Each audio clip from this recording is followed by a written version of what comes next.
Hey, good evening everybody. It's middle class review time for the 18th of November 2018. So I've got a bit of a personal one here you might like. I'm actually looking at, saving for your kids' university fund or say education fund in general. I know a lot of parents send their kids to private schools nowadays. Nearly 40% of all students in Australia go to a private school, but also university isn't cheap either. So, or setting your kids up when they start to do a trade or something like that as they leave high school. So what I'm looking at is what I've done to set up my own sort of education fund.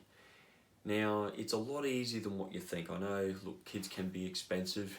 We all know that there's lots of different expenses that come along when you have children. But just before we conceived my daughter, which was 5 years ago, I decided, right, I'm going to start saving now. And the easiest way to do it was, well, what do I have in my life that's an expense that I really don't need? You think about it, everybody has a bit of a vice that they don't need. And for me, that was Jack Daniels and Coke. So there you go, $50 a month, straight away. Instead of drinking that stuff, into an account it goes. Also, we always get a little bit of a bonus each year. A lot of Australians do. It might be a bonus from work, it could be just your tax return. For me, most years we get a loyalty bonus at work. Anybody who's been with the company for over 5 years, it's about $1,000 in the hand. Okay, it's not a lot of money, but hey, you know what? That money in the last 5 years, I've probably got 3 of those bonuses. Also, whenever I find a bit of change around, I put that in as well. So loose coins and stuff. The other thing is too, I've also wanted to accelerate the process a bit more. I thought, what do I enjoy? What do I have a passion for? What are my interests? Look, I love cars, I love bikes, obviously. So what I did is started buying and selling different things. So for an example, I got a set of mag wheels of a workmate. He just wanted to get rid of them. They were $100. I spent $20 repairing one of the tyres, so it was $120 outlay. I sold them for $350. So there's an example. So I've done a lot of little deals like that over the last 5 years.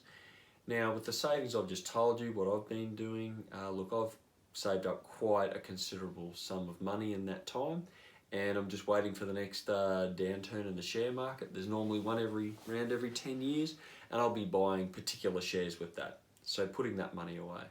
So in about 13 years time, when my daughter, and also it'll be 15 years after that when her younger brother probably heads off to university, or if they take up a trade, we'll have a bit of money there.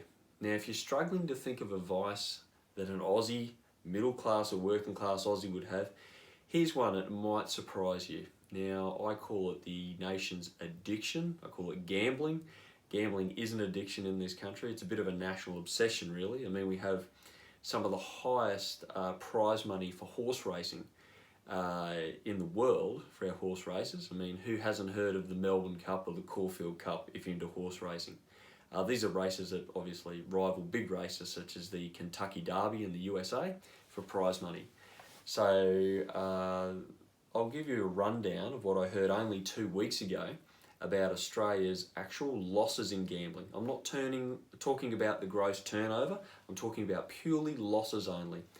Every year Australians lose $1 billion in sports betting. Okay, then we lose $3 billion a year betting on horse racing. Also, we lose $5 billion a year in our casinos. But the big one is a $12 billion loss on poker machines alone. Australia has the highest number of poker machines per capita in the world.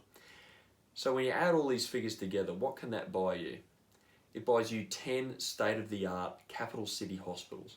Okay, that's what we're losing. That gives you a real life picture of what Australians just lose every year on gambling. So if you've got a bit of a gambling vice there, why don't you kick that to the curb? You might need help to do it. Now, I've had friends who had big problems with poker machines, sports betting, etc., but they gave it up, putting the money into buying a house or something like that instead. It's amazing what you can save when you give up a vice that you don't even need. And you know what? The results can amaze you. So anyway, good luck with that, guys, and as always, stay awesome.